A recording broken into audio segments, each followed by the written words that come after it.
there, French Nibs again. Out here in the garage, doing a little bit of goofing around today. And we've got quite a scorcher going on out here. We've got a little heat wave moving in again. Back up into the, I think it's about mid 90s outside right now. So I decided to keep it in the garage here. This cement floor in here keeps it kind of cool and comfortable. And what we're going to be taking a look at today is doing a rebuild on this Beeman QB78S. And this is a pretty cool gun. I didn't even know they made it with the synthetic stock like this. I've since done a little research and found these for sale, and they're pretty reasonable. But this one is owned by my buddy Denny. He's the Flat Broke Air Gunner on YouTube. Look it up, Flat Broke Air Gunner web YouTube channel. And he asked me to take a look at this for him. It's got a slow leak. I did put a cartridge in there and did some shooting with it, but then I left it with some air in it, and the next morning when I got up and tried it, it was flat. So somewhere it's slowly, you can't even hear it, it's so slow weeping. It may just be this seal up here at the end, but we're going to do a full reseal on it. And I've never done one of these particular guns, but from what I understand and looking at some diagrams and stuff, they are every bit just about identical to a Crosman model 160 or 180. So much so that actually I asked Henry Ford, and he said that a 160 seal kit will work in here. We will have to make a very slight modification to the valve to make the new 160 exhaust valve actually fit in here. But I'm going to go ahead and I'm going to set the camera up here so you guys are looking down at the tabletop and you won't miss any of the action here. So stand by. I'm going to move this camera up there and we'll get started. Alright, looks like a pretty good view there. So I already took the cap out. This will be one of the seals right here that we'll be changing. That may be the whole problem on my AR 2078. That seal failed right away when I got that in as a brand new gun, so that's very possible. So the first thing we got to do before we can get this gun out of the stock is we actually have to get this safety lever out of there. And to do that, you just turn it so that it's halfway between safe and fire, and then I just use like the end of a pen like this to push down on the flat side here, and that should, sometimes they can be a little cantankerous, but it should come on.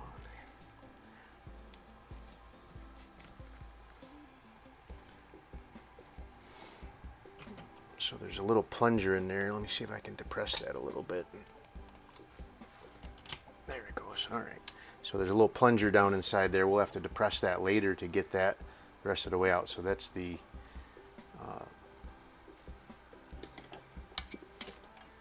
safety catch. So now I believe, actually there's a screw down here at the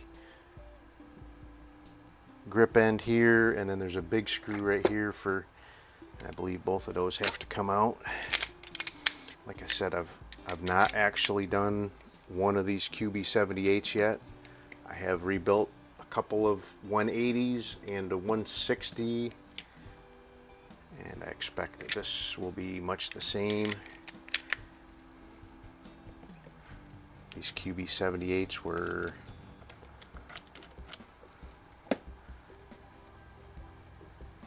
touted as a Chinese knockoff of the and early on the early QB78s were pretty crude, but Beeman kind of cleaned them up and really did a pretty good job of making some really nice improvements to them. So now let's go ahead and see what's next. So the main thing we got to get is get the valve out of the inside of this tube here, and Just got to remember how you go about doing that.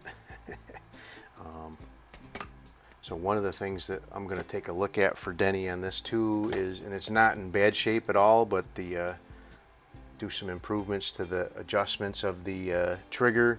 So we have a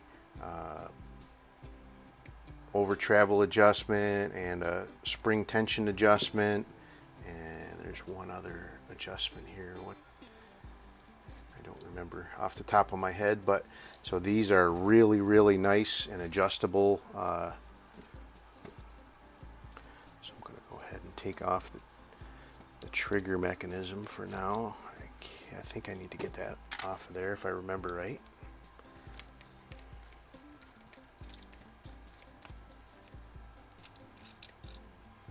Yeah, I needed to take that out because I needed to get this screw out to get the hammer out of the back here. So I'll set that off to the side for now. So now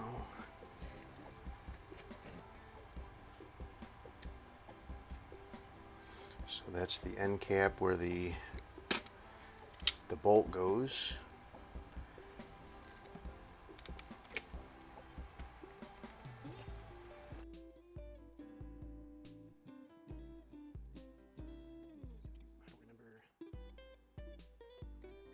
So I'm just getting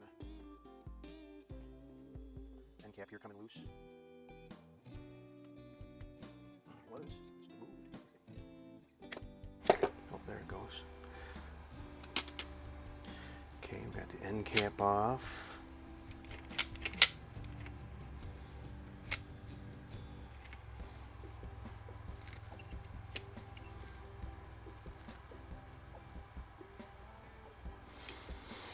All right, I'm going to undo this,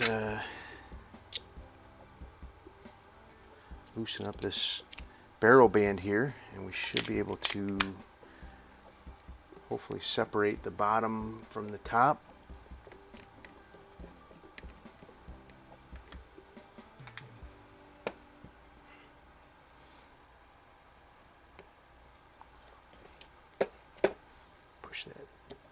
Push that bolt out.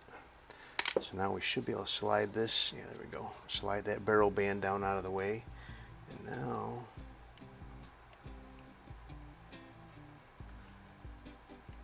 what do we still got here? Is this screw holding the whole mechanism together still?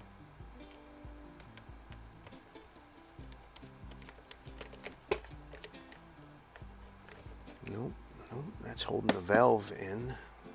I thought that's what that was doing. So what do we got here? Is it...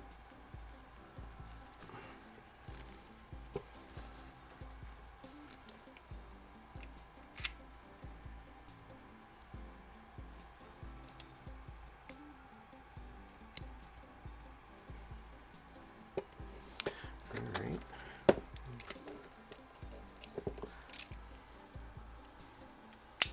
I keep touting these on every video, but these are invaluable for an air gun mechanic. These Nipex, I think I'm pronouncing that right. Smooth jawed pliers. They kind of work like a crescent wrench and a pair of channel locks all in one, but they're smooth jawed, so you can use it to like grab onto smooth bolts like this. And all right, well, that wasn't the cause of the problems still. Thinking there might be a screw. It looks like there was a screw going through underneath here, and that's very common on the Crosmans, but the barrel extends out past there. So let's see, I need a Allen wrench for that. I'm guessing that's maybe a 2.5 millimeter. Yep.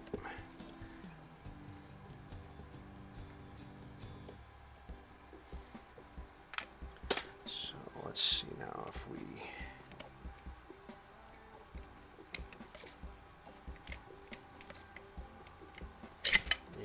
there we go. There's the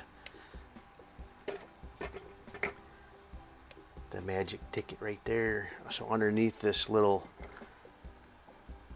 lip on the barrel is the where the it's holding the top receiver tube to the lower air tube. So we'll go ahead and get that out of there. All right, now we're getting somewhere. So we have right here, this is the transfer port. We don't want to lose that, so I'm going to go ahead and pull that out of there and put it in my little bin of parts. So now we're getting real close to having this thing coming all apart here. So we've got a couple of pins that go into the hammer here and the back end, and so the one in the back was square, the one in the front was round. So I expect you guys to remember that for me later. Now we've got the hammer coming out and the back end here. So I still got two old CO2 cartridges in there. So now I'm checking out here if there's any evidence of which direction this valve wants to come out. I'm guessing probably out the front.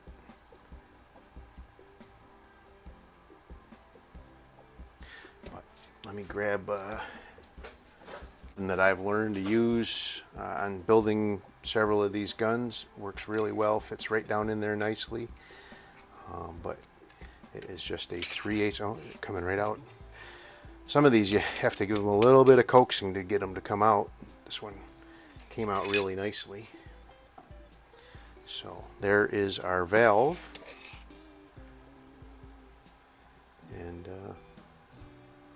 yeah, I can see where that seal right there was not in the best of shape. So we're gonna definitely be replacing that. Valves coming apart real easy too. Sometimes those can be very difficult. Let's see what we got going on here. We've got a little felt filter looking thing.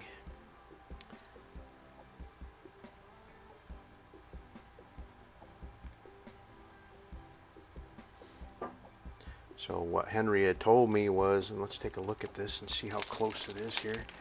He said that in order for his kit to work in this gun, that we would have to drill out the, he said the stem on the older Beeman one would be just a tiny bit narrower, and we would need to open up this hole right here with a 1/8 inch drill bit in order for his new valve to work in there. So we're going to go ahead and do that. So this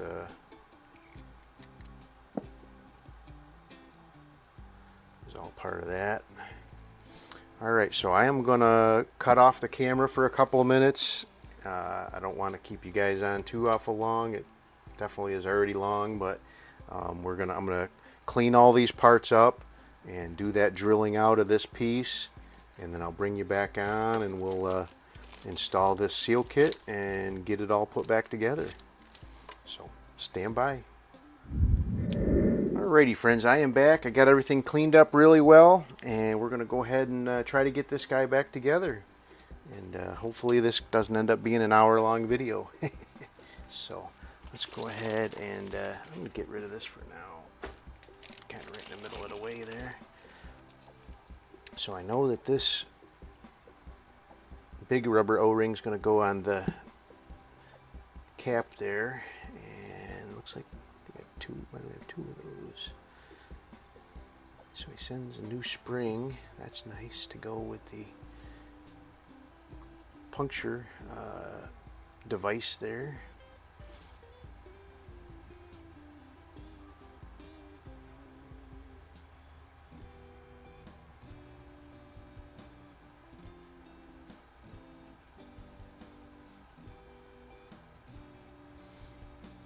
So that goes on there, then this goes up inside the valve. Come on. And this little sleeve was in there like that.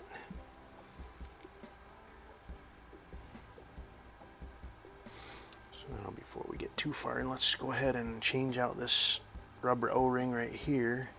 So these two O-rings look like they're exactly the same. I wonder if he accidentally dropped two in there. I don't know where else a rubber O-ring like that would go. They definitely look like they're identical. Alright, so I'm going to use a little bit of this Super Lube silicone oil on here. Good stuff. He does send a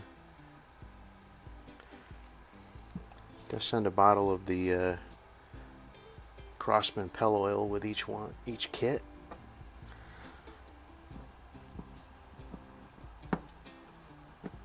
So that goes on there like that. Now I did drill this out. Used a 1/8 inch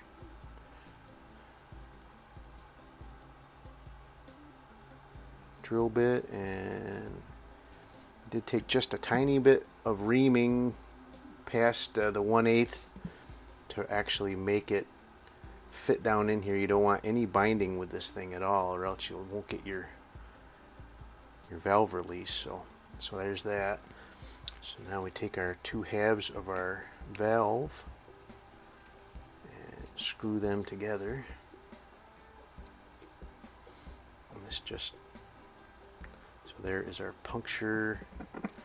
Alright, so that'll be okay. So when you fire the hammer actually hits the back of this thing, pushes the puncture needle into the front of the CO2 cartridge that's sitting there and waiting, and that's all it really needs. So let me just see here.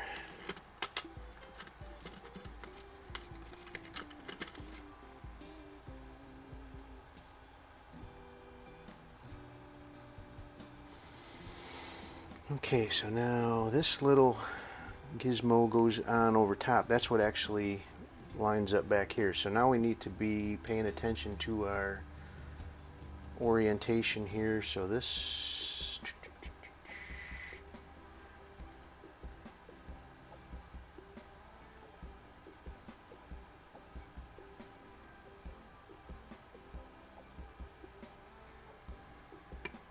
so this is the top. Okay, so we want to make sure that our,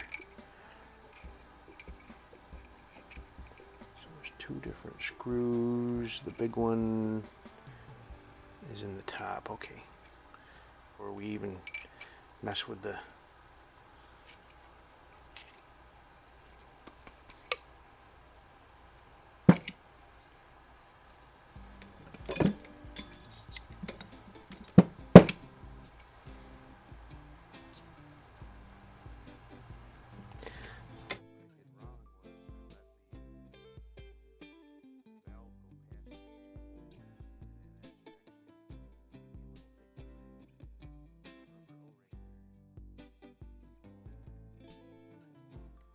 this is the bottom of the gun, this is the top of the gun. We want to make sure that our transfer port on the open side, so there's a hole here that's threaded, that goes on the bottom, the transfer port goes on the top.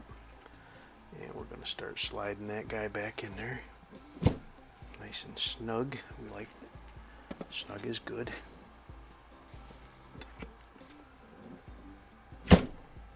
I honestly think that other one came out a little bit too easy.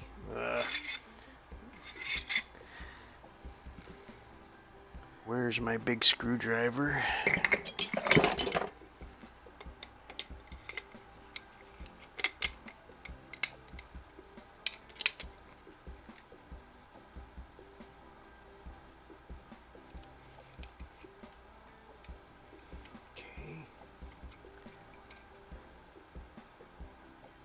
My transfer port right there. So perfect.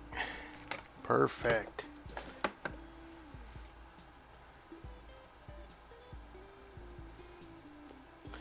So now I think, if I remember right, all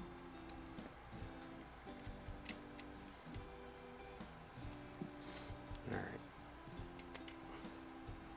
I do have something backwards here. So this short little screw that I put in the bottom here earlier, very helpful, keeping things lined up, actually needs to go into the other hole that's in the valve.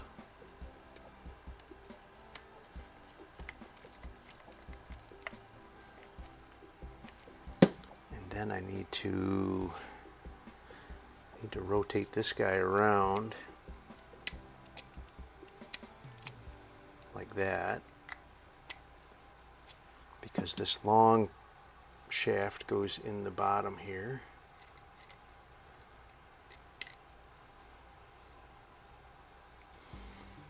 And again with the Knipex pliers, very versatile, very useful. Snug that guy up, doesn't need to be super tight. Alright, we are moving right along. So now I think what I want to do is get the hammer back in place.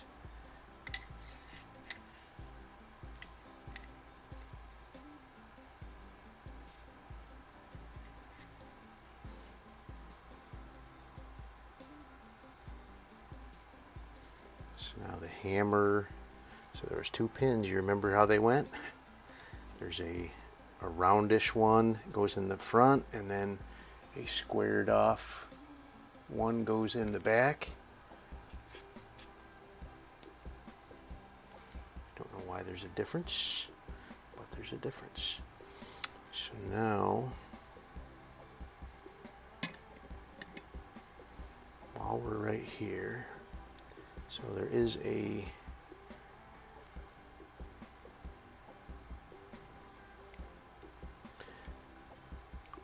I don't know if I'm going to mess with that, because this looks like an O-ring that would be the size for a 22, and this is a 177 caliber. I believe if I were to change that out on this gun, that would probably not go into the, so that's got to line up and go into the end of the barrel here, and I don't believe that would line up very well. So let's go ahead, and we've got our transfer port.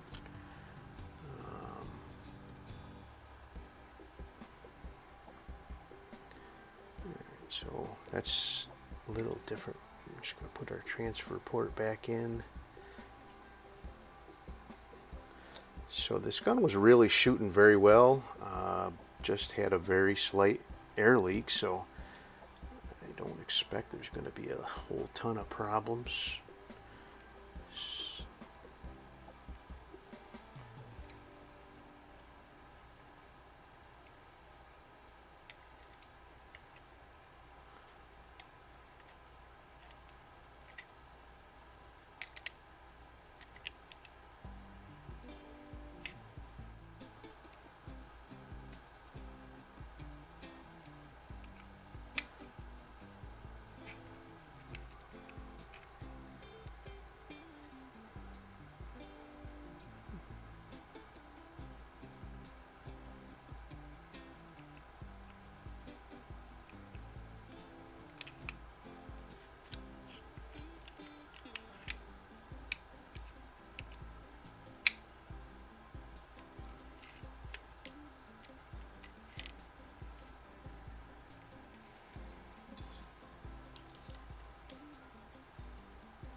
I think I got it the way it needs to be.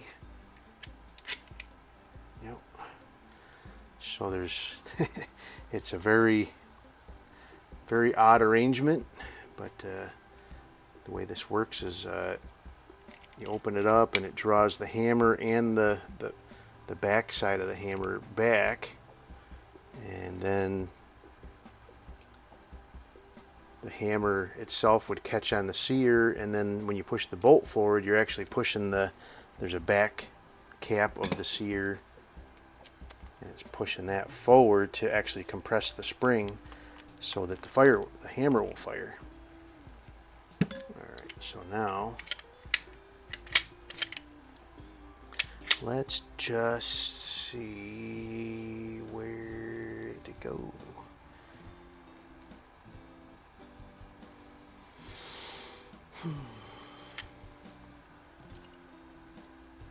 Alright, so actually all I need is my trigger assembly, I believe.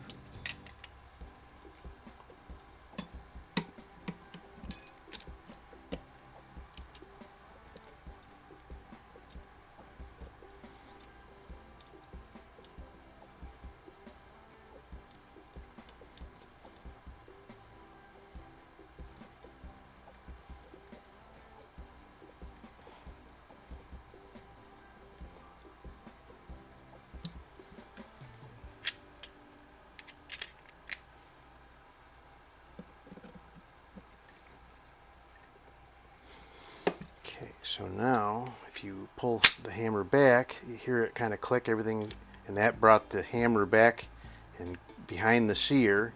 So now I'm going to push this forward, and that's actually compressing the spring by pushing that other piece forward, and then it would fire and hit that hammer and let the air come up through and out the barrel. So now let's get our barrel back on. Let me see here, let me wipe that off a little bit. So I've been using this Professor Pugh CLP, and I really appreciate this stuff. It does a great job cleaning, and it's got a very pleasant odor, very mild odor. Not a lot of doesn't have a bunch of petroleum smell to it. So now we're going to work to get our barrel back in place here, nice and easy. There we go. Line up. Where's that grub screw? That grub screw goes in here.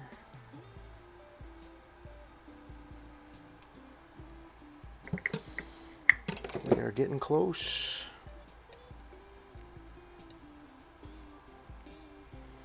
Okay.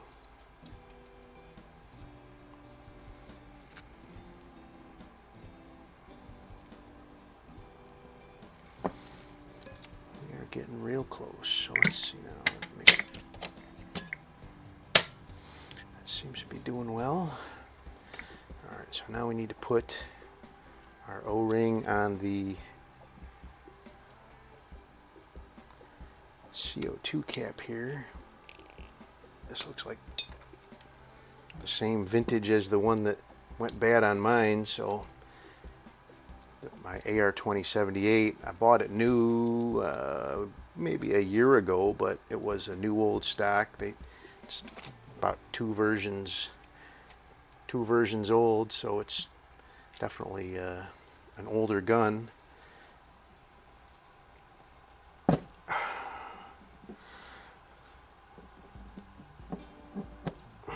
Alright, so that should be good. That rubber O-ring's no good, it's got a slice out of it.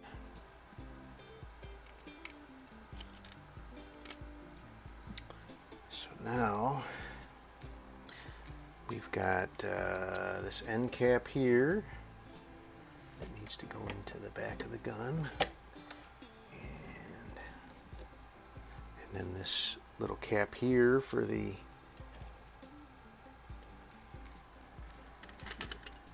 back of the barrel receiver, and then this long screw goes up between all of those.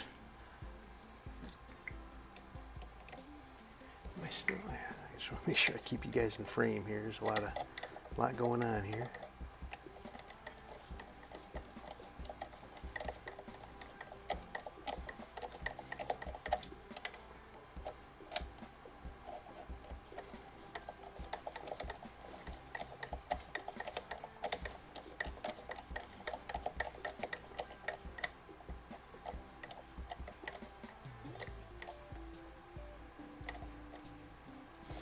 Okay, we should be good to go. So I'm going to show you guys a little trick here. Let me grab a couple CO2s.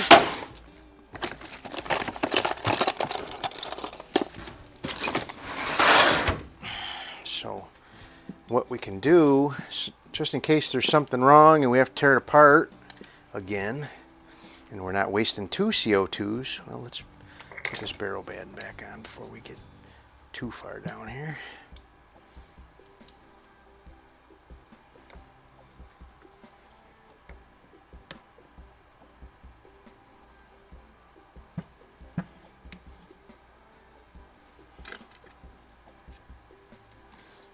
Probably wouldn't affect the CO2 holding capability of the gun at all, but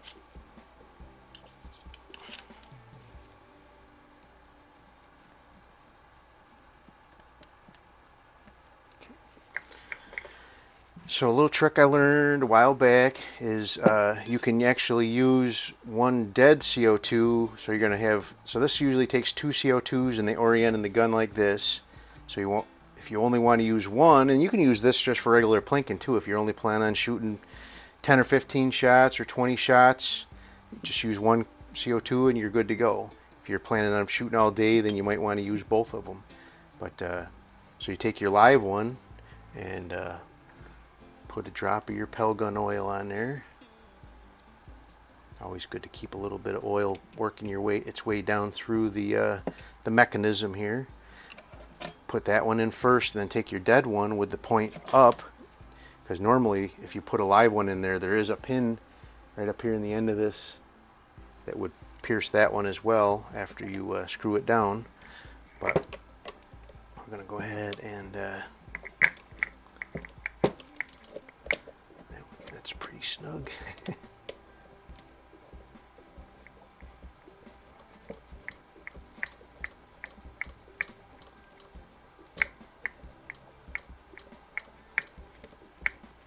Fingers crossed here. Those threads are really long. All right, moment of truth.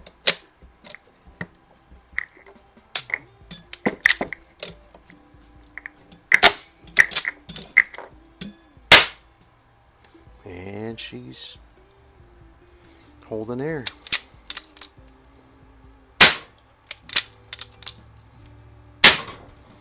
Okay, I like it. I like it a lot.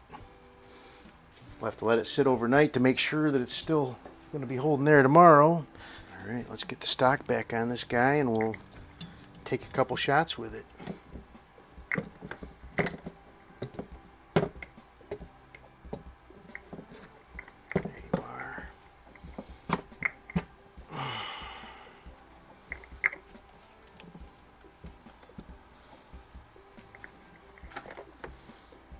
Seems like I got to do a little adjustment on this front. It's not quite far enough forward. There's actually a pretty, yeah, there we go. So there's that, and that's where that little star washer goes. I thought it's nice and ending up with no extra parts.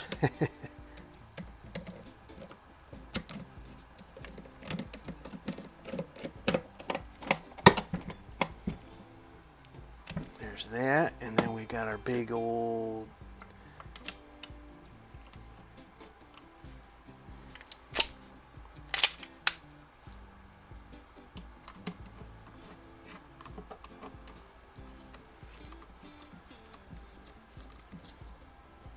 Alright, there we go. So now the only thing we got left to do is get our safety catch back in here.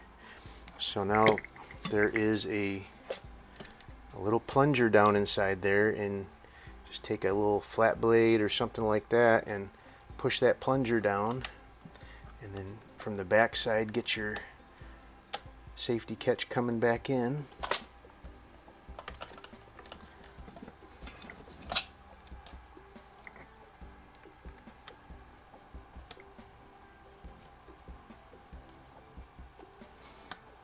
There we go. There we go. 100% good to go. All right, I'm gonna cut the camera off and I'll bring you back up to eye level and we'll take a few shots and get out of here. Alrighty, I am back and I have the QB78S here, charged with one CO2 cartridge right now. Plenty. But we're gonna go ahead. Oop. Hope if I got the right size pellets.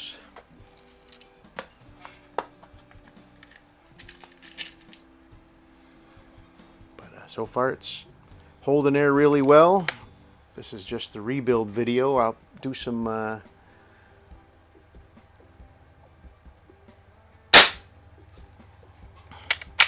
do a review video on this guy down the road before I send it back to Denny, and I'll let you know if it held air.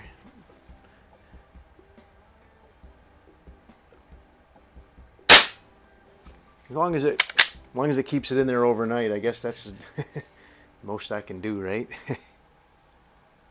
But just a lot of fun.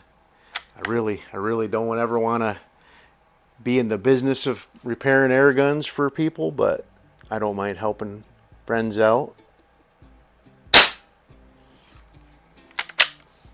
Denny's a nice guy, does a lot of good stuff for people, gives a lot of air guns away to kids to get them into the shooting sport, and adults.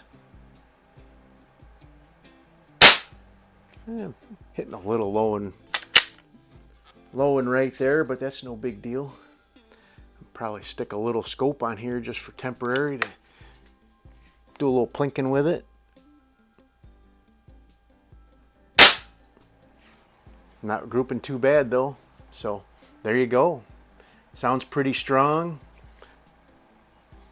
I don't hear it leaking anywhere. I didn't hear it leaking there anywhere the other day either, but I expect it's going to be okay. So the only real places, the three places that the air can leak out is up here at the end where you put the CO2s in, that one O-ring in the middle there between the two halves of the valve, and then actually the exhaust valve. So as long as you have those set really well and get them nice and clean when you put them together, there's no reason this thing can't hold air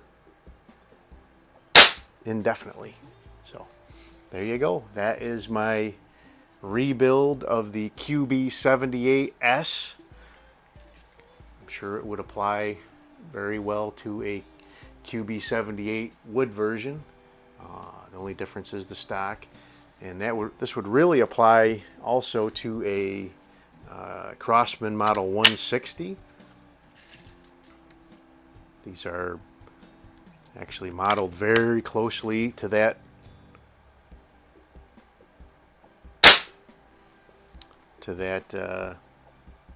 old Crosman model. So, and they did a pretty good job. It's a pretty neat gun.